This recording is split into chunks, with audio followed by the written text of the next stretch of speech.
तो कैसे हैं आप सब। आई होप आप सब बढ़िया होंगे। दोस्तों आज है आपका 11 फरवरी और दोस्तों 11 फरवरी के आपका एसएससी एमटीएस का एग्ज़ाम समाप्त हो गया है, जो कि आपका फर्स्ट शिफ्ट का पेपर हुआ है।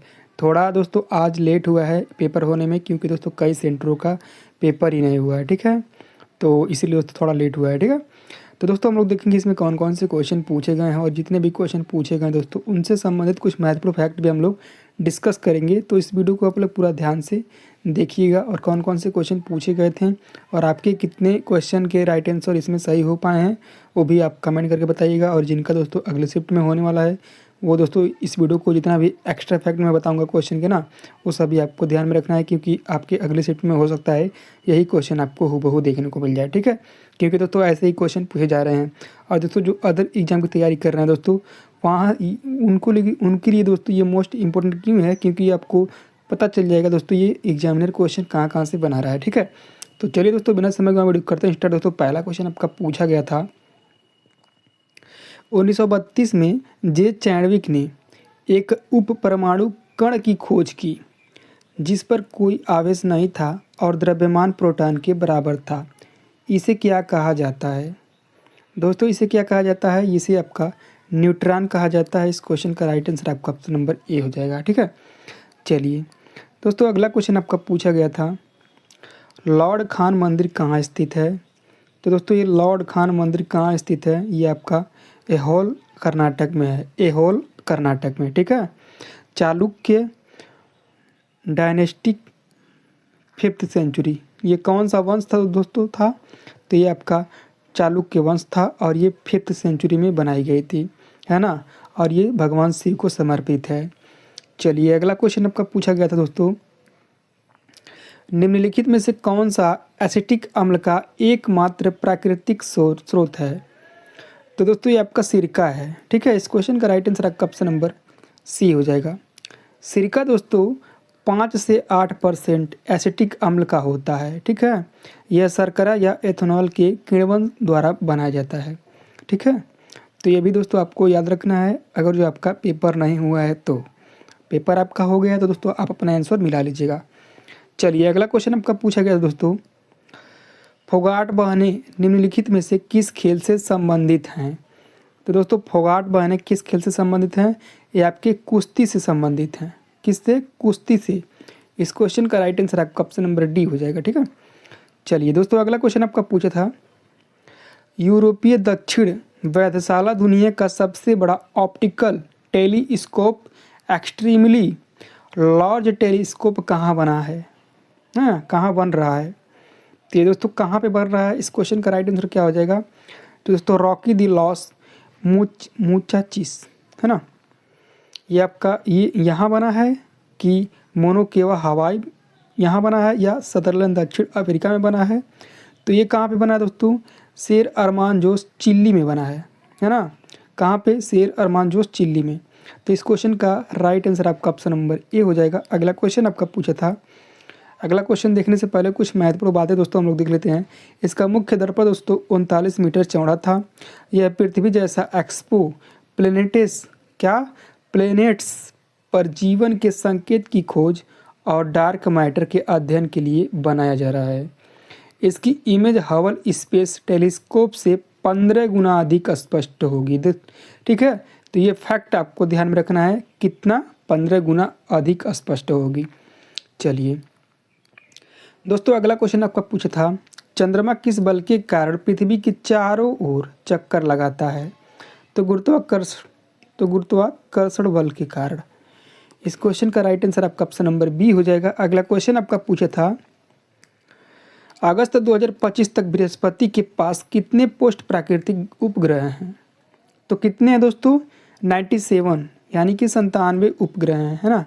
तो ये भी दोस्तों आपको ध्यान रखना है, बृहस्पति के पास उपग्रह कितने हैं? पोस्ट प्राकृतिक उपग्रह 97 उपग्रह हैं, ठीक है। चलिए अगला क्वेश्चन आपका पूछा था राजा जे चेल्ल्या समिति का गठन किस वर्ष किया गया था? तो ये दोस्तों किस वर्ष किया गया था ये आपको बताना है, ठीक है। कब किया गया था? तो दोस्तों ये आपका 1991 में किया गया था, है ना।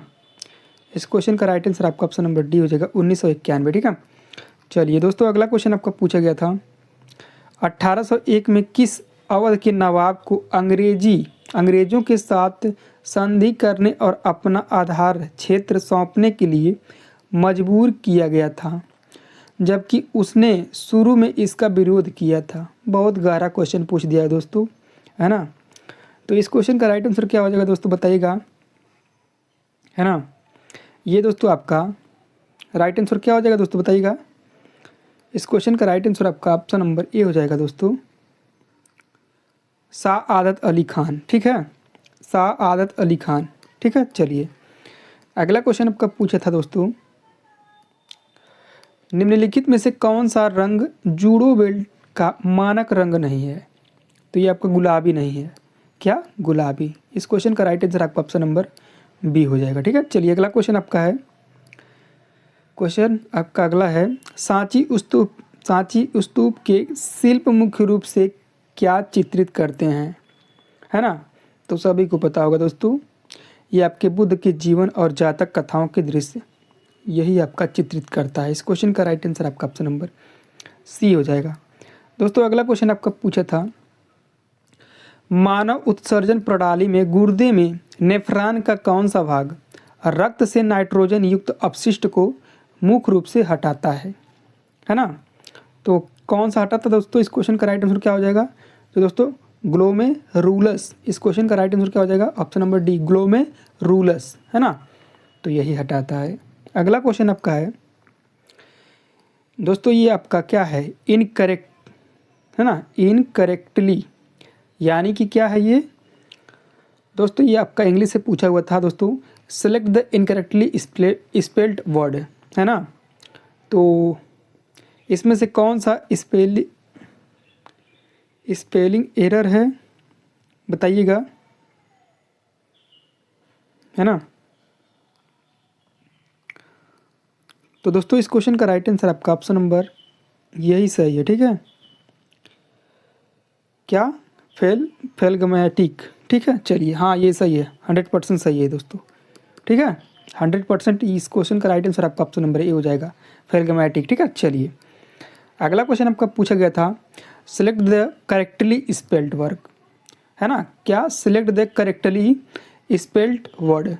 तो ये दोस्तों आपका इसका ये सही हो जाएगा, ऑप्शन नंबर बी, ये आपका सही है, लीनेज, है ना, लीनेज। बाकी ये सब स्पेलिंग एरर हैं, ये सभी यही आपका राइट आंसर है। चलिए दोस्तों अगला क्वेश्चन आपका पूछा गया था दोस्तों, भारतीय पुरुष क्रिकेट टीम ने अपना पहला T20 अंतर्राष्ट्रीय मैच कब और किस टीम के खिलाफ खेला था। ये भी दोस्तों मोस्ट इंपॉर्टेंट है। तो इस क्वेश्चन का राइट आंसर आपका ऑप्शन नंबर सी हो जाएगा दोस्तों, 1 दिसंबर 2006, और किसके खिलाफ, दक्षिण अफ्रीका के खिलाफ। ठीक है, इनसे दोस्तों कुछ महत्वपूर्ण फैक्ट हम लोग देख लेते हैं ये, क्योंकि दोस्तों ये इम्पॉर्टेंट है। ठीक है, तो चलिए दोस्तों ये आपका दिनांक 1 दिसंबर 2006 को खेला गया था। ठीक है, और प्रतिद्वंदी कौन थे, दक्षिण अफ्रीका था, है ना। ये आपका प्रतिद्वंदी दक्षिण अफ्रीका था। कहाँ खेला गया था, वांडर्स स्टेडियम जोहान्सबर्ग में, है ना। भारतीय कप्तान कौन थे, वीरेंद्र सहवाग थे। नतीजा दोस्तों क्या रहा था दोस्तों, भारत ने 6 विकेट से जीत लिया था ये मैच। ठीक है, मैन ऑफ द मैच किसे दिया गया है, ये आपको ध्यान रखना है, दिनेश कार्तिक को दिया गया है। और विशेष बात दोस्तों ये आपको ध्यान रखना है, यह है सचिन तेंदुलकर का करियर का पहला और एकमात्र T20 अंतर्राष्ट्रीय मैच था, है ना। तो ये भी दोस्तों आपको ध्यान में रखना है। ठीक है, चलिए अब हम लोग देख लेते हैं अगला क्वेश्चन क्या था। ठीक है, चलिए दोस्तों अगला क्वेश्चन आपका पूछा गया था, 1801 में सहायक संधि का भुगतान करने में विफल रहने पर किस भारतीय राज्य को अपनी आधी से अधिक जमीन ब्रिटिश ईस्ट इंडिया कंपनी को सौंपने के लिए मजबूर किया गया था। इतना गहरा क्वेश्चन पूछ रहा है दोस्तों एसएससी, है ना। तो बताइएगा दोस्तों इस क्वेश्चन का राइट आंसर क्या होगा। जी बिल्कुल सही, इस क्वेश्चन का राइट आंसर आपका ऑप्शन नंबर डी हो जाएगा दोस्तों, क्या अवध, है ना, अवध। ठीक है, चलिए अगला क्वेश्चन आपका पूछा गया था दोस्तों, भारत की 7वीं पंचवर्षीय योजना किस वर्ष शुरू हुई थी, है ना। तो दोस्तों ये आपका 1985 में शुरू हुई थी। ठीक है, चलिए अगला क्वेश्चन आपका अगला क्वेश्चन आपका है, चंद्रगुप्त मौर्य ने सिकंदर की मृत्यु के बाद उसकी किन भारतीय क्षेत्र पर अधिकार किया था, है ना। तो उत्तर पश्चिम भारत पर किया था अधिकार, ठीक है। तो इस क्वेश्चन का राइट आंसर आपका ऑप्शन नंबर बी हो जाएगा, ठीक है।